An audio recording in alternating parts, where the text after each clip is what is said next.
Hi, I'm Cherie from Wheatbelt Beads, and today I'm going to show you how to make a stamped crystal clay pendant. Okay, so to make our crystal clay stamped pendant, first of all you're going to need one of these. So it's a bezel, so it's like a pendant with a tray.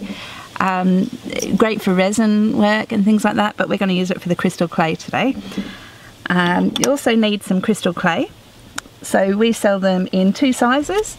So you've got the single colours in the 25 grams and they're $12.50, and we've got a range of those. We've also got these 100-gram packs which come, you get 4 colours in each pack, and they're $28.95. So if you do a lot of crystal clay work, they're much better value. So I'm going to do a pink pendant today. So the crystal clay comes with, there'll be 2 parts to the clay, so it's a 2-part epoxy. So you've got the colourant and you've got the hardener. So we're going to take small balls of each, and they need to be the same size. Pretend I'm wearing gloves, by the way. So very irresponsible of me not to be wearing gloves, but I find it really difficult. Okay. So we'll probably need a little bit more. You've got equal sizes of both, and then you need to mix them together, okay? And mix them really, really well.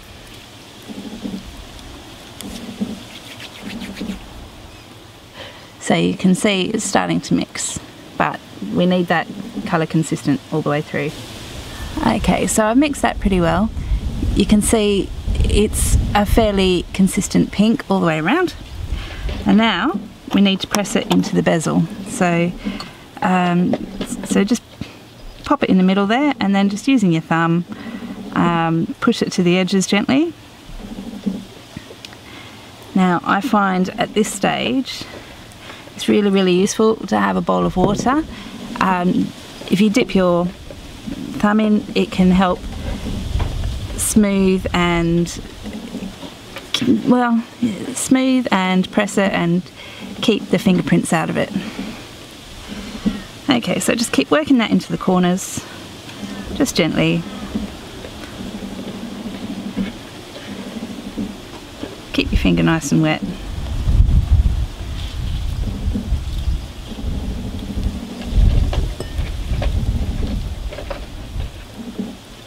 Okay, I probably could have done with a teensy bit more clay, but it's not too bad. You can see that it's at least level, so it's not under the line. Okay, so as you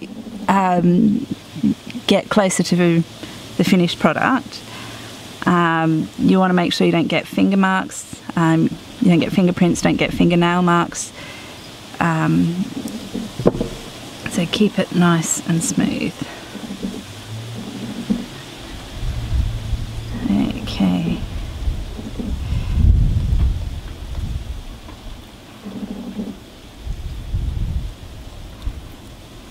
Okay, so that will more or less, I've just put a fingernail mark in.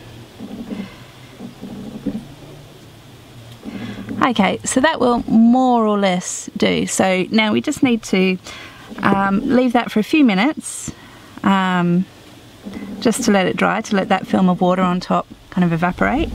But that won't take very long at all, so just like a minute or two. Okay, so you can see now the water has evaporated from the top, so it's still soft. I could still poke holes in it if I wanted to. I could still leave fingerprints in it, even though I don't want to. But the water has evaporated. So our next step now is to put the mica dust on. So I'll be using special mica dust that's designed for crystal clay, but you can use like shimmery eyeshadow, or loose makeup powder, that sort of thing, if you don't want to pay for the mica dust. So this one, it's mostly white, but it's got a lovely sort of pearly, purpley, iridescent sheen. So the purple won't overwhelm, but there'll be just a lovely sort of tinge there. So I'm just using one of my old very, very soft makeup brushes, and I'm just going to open that and tip a bit into the lid. Okay, so and just dab it on there. So try not to poke it, try not to get big clumps of it in one go, so just sort of tap the excess off and then dab it on. So I actually quite like to use mica dust on all my crystal clay projects. I think it gives it a beautiful little something extra, but for specifically stamping it's really important because the dust will form a little bit of a layer between your stamp and your clay, and it will stop your stamp from sticking to your clay. So it performs a bit of a functional job here as well. Okay, so the next step is to stamp it. So I've got this very dark pink ink that I'll be using. I've just got a rubber stamp from my collection, so we don't sell these on the website, but I do a lot of stamping, so I've got a lot of stamps. So just ink up your stamp. So this is kind of like those dandelion seeds, I suppose, and I'm not going to put it in the middle, I'm just going to have it sort of off to the side. So there we go, and pull that off, and there, so you can see a bit of a, oh, you can see the purple shimmer and you can see the stamp just off to the side.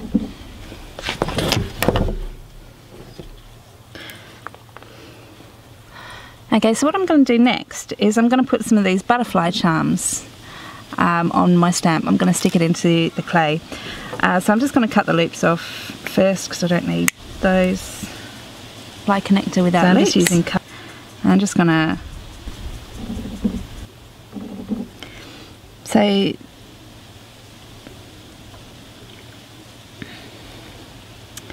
So the crystal clay kits, you get a little beeswax applicator. It's a bit like a toothpick with a bit of wax on the end, and they help you pick up the crystals and then put them in place. So you'll need to kind of roll the toothpick off the crystals a little bit to avoid pulling them back out.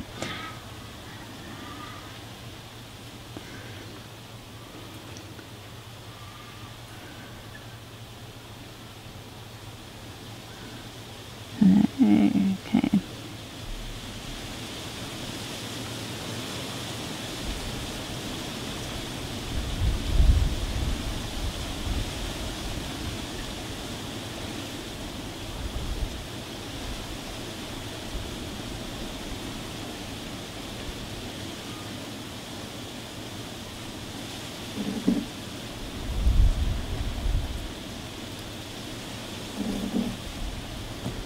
Okay, and there you go. So there's your lovely little pendant, your stamped crystal clay pendant. So just let that dry. That needs about overnight to dry, depending on where you are and how friggin' hot it is. So here it'll probably be done in a few hours, but leave it overnight for it to dry properly. You can, to give it a bit extra protection and to make sure those chatons don't come out, you can, once it dries, put a layer of resin over the top, which is what I like to do. It gives it a bit of a sheen and lots of protection, so nothing's coming out of that baby once the resin's on. And yeah, you're done.